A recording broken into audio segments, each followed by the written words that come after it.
White Girls Club Media. You're tuned in to Creative Clouds.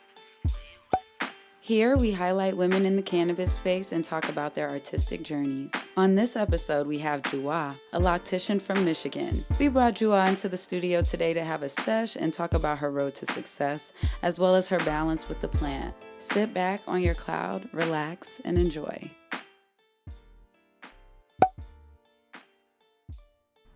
I feel like as a kid, I saw success as just kind of like, not even just like one specific career field or like job was like, oh, if you had this. Like I knew some people would be like, oh yeah, like this is a little bit higher on the totem pole.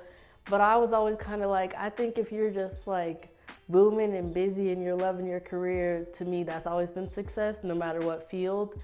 And I've always been a person to think of like everybody's got their own specific talents and like they can flourish and go super far in. And definitely seeing how my life is, I am definitely seeing that full-fledged like in my day-to-day life, just within like in my own career as being an entrepreneur, and then just the people I meet day to day in different career fields that I'm like, wait, I would never even thought about that, but you know what? That is really cool. That is really, like amazing that we have people in those fields. And I know a lot of people who do nonprofits and stuff like that are really making a difference in community that I'm like, that when I was younger, you maybe didn't see that as much unless you were in the communities, but growing up and really seeing people put in the work, I really love it. My main occupation now is a hairstylist. I currently do specialize in locks.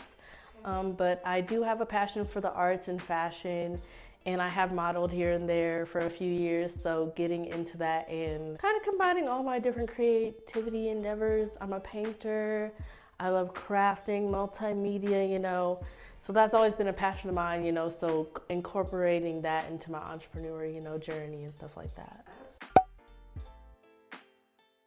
I wouldn't say it necessarily influenced, but it definitely shaped it. Being able to, I was like kid dressing up in doing fashion shows with random curtains, making dresses and skirts. So I think it's always been in me, but definitely in the environment that I was in and the parents I had being supportive and letting me express myself, I definitely, was able to tap into that throughout my, lifetime. Like as a teenager, I was really into the fashion, really got into that a little bit more and delved into that just for myself, not only just fashion in general and kind of, getting my style together.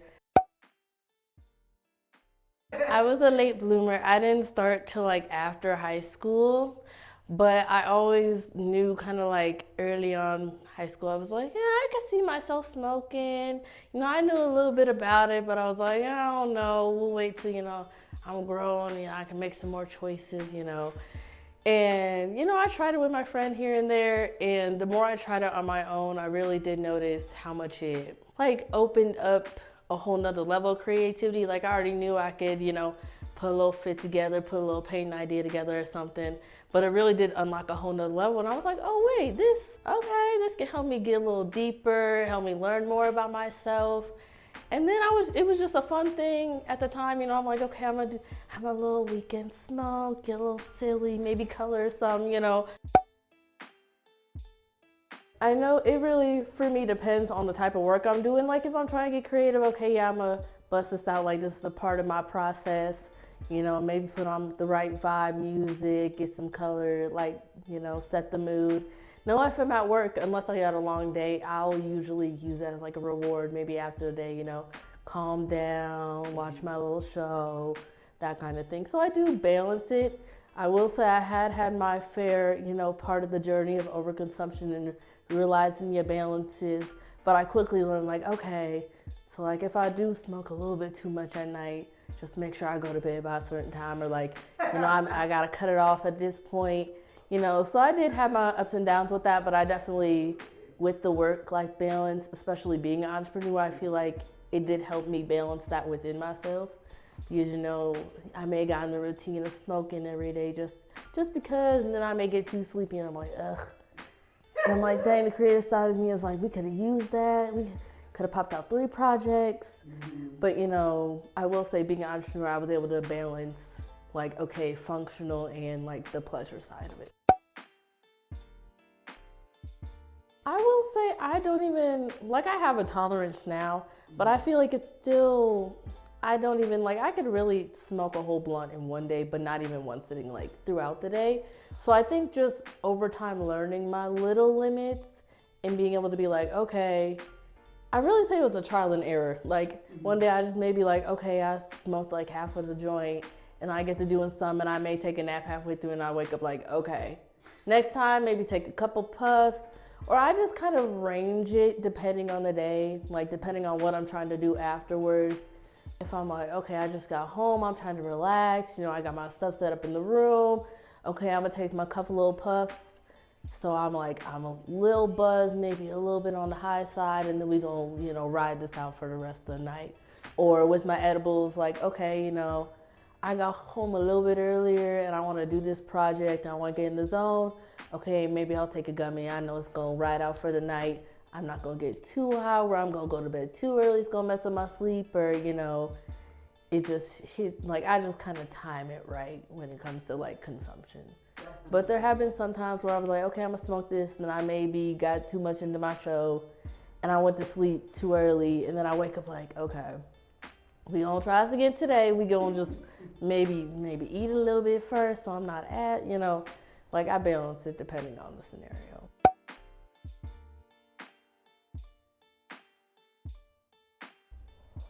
Well, I always knew, like, even in school, and this goes back to the success thing, that like anybody can be successful in any field, not one, more field is more important than the other.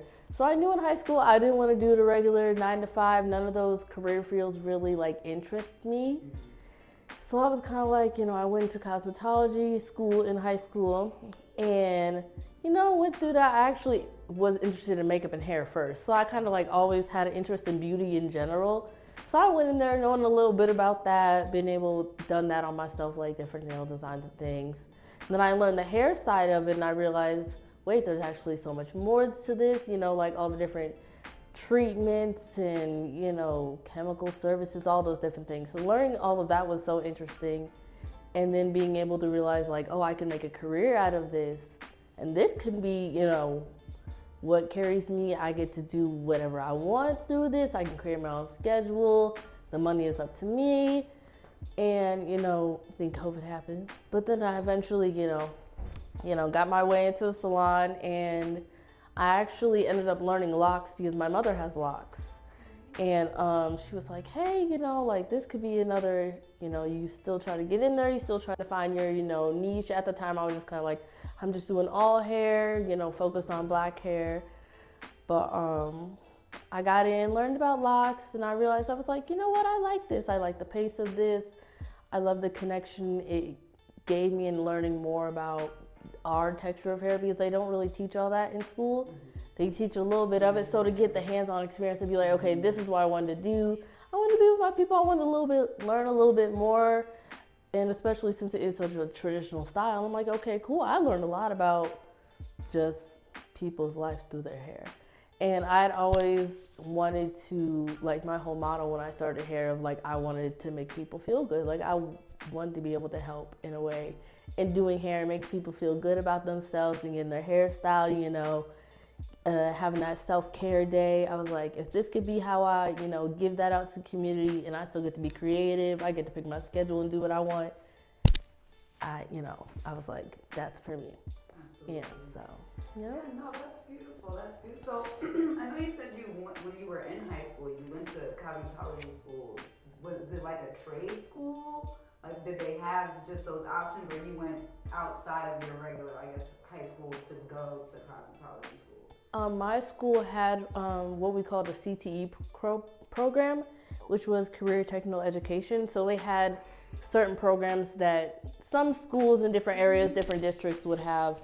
Like we had a home building program, so kids from our school and some other local high schools would be able to, go into that program. We had a health science one, a cooking one. So I was really lucky to have that already built into my education. I just had to, make sure I was on the right path for that. But honestly, I think even if I didn't have that, I would have probably either enrolled right after high school, got my way into it, But also my mother, she is a counselor. I love her so much. She's such an academic lady. But she's kind of was like, hey, you know, you are interested in this. There is a pathway for this, and was able to kind of help me get down that path and go that way. So, yes, she does. She's actually one of the people in my life that have started to use edibles. I love her. Love her. Yep. And her friend, Alex, she does a cannabis business as well. So, like, it's funny. But she does know I smoke. Every one and then I'll be like, hey, Mom, you wanna hit this? Sometimes she'll ask me questions. She'll be like, so what's this? What's this about? So, and like when I had first moved out here, I took her to her first dispensary out here. It was such a wholesome experience because she's like, okay. She's like, I just want to, get a little something to try out. And so, and you know how they got them set up. I'm just showing her everything. She's like, what's this? And I'm like, well, this is this and this. And then I'm like, this thing, I'm like, I'm not even gonna lie. I don't even know what that is. That's not in my section of smoking. But like, I've heard things about this, so this is what it could be, But yeah, she does know I smoke. And she don't mind it. She just be like, okay.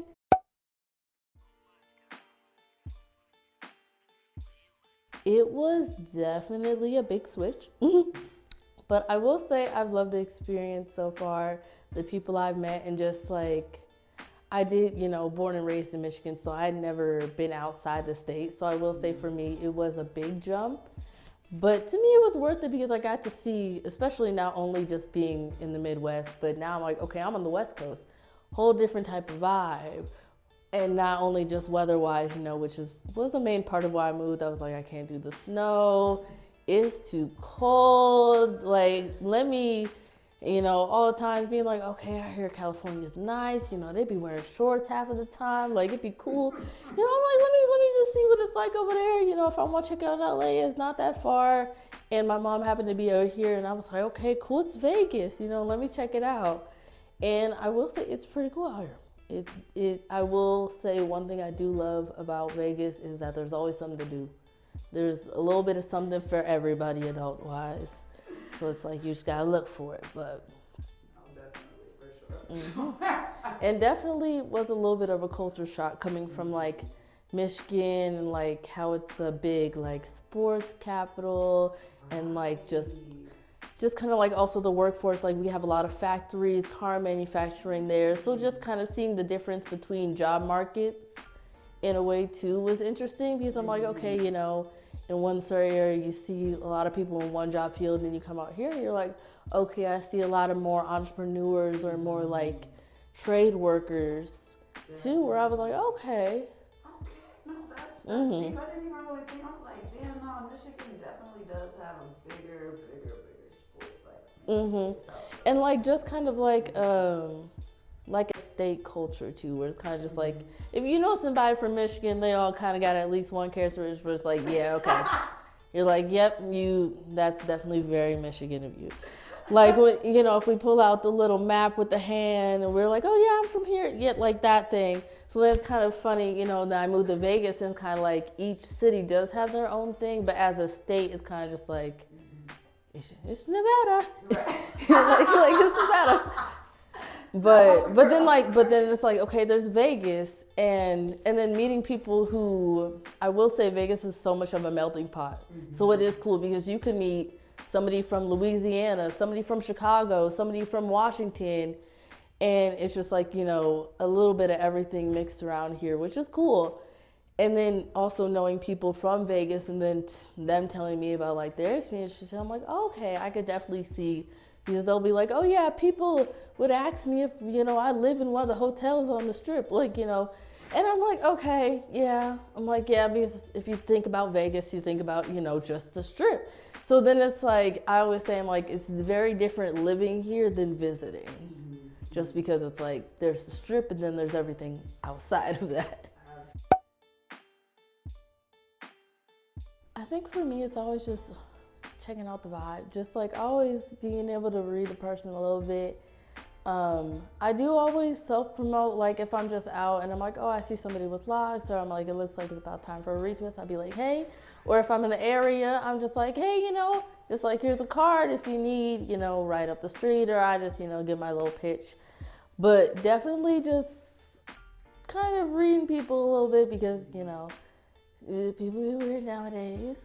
But but just kind of like, I really, low-key, I'm a person who really stays in the house. I go out here and there when I feel like it. So I think just assessing the energy, the vibe of either the person, the environment that I may be in, of like, because I may be out sometimes, I'd be like, okay, I can self-promote, but I may be like, this isn't maybe my normal clientele or maybe my normal crowd. Like, I'm gonna save it. Like, it's okay. But, sometimes if I'm really just out and about and I'm like, okay, I see a lot of clientele, if I'm given a good energy from them, be like, hey, I'll just chat with you. I do have some people come up to me and I'll be like, okay, I'm gonna give you a card. But I may go into a shop next day like, hey, y'all, just so you know, if we get somebody off, like, my bad, I wasn't sure. But it really is hard to tell sometimes. But once we get a vibe, if I'm like, you asking one too many weird questions or you giving a little too many glances, I'm gonna just be like, all right, it's time to go.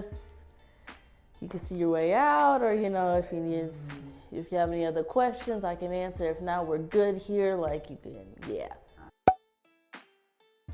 Use it as your power. Don't let it overpower you. You are in charge of it. Keep on trekking. Don't let the emotions stop. Use it as your motivation. Don't let it slow you down. And just always have fun with it. Always have fun with your passions. Have fun with your plans. Yeah. Thank you so much for coming through. I appreciate you. Appreciate you. Hi Girls Club Media.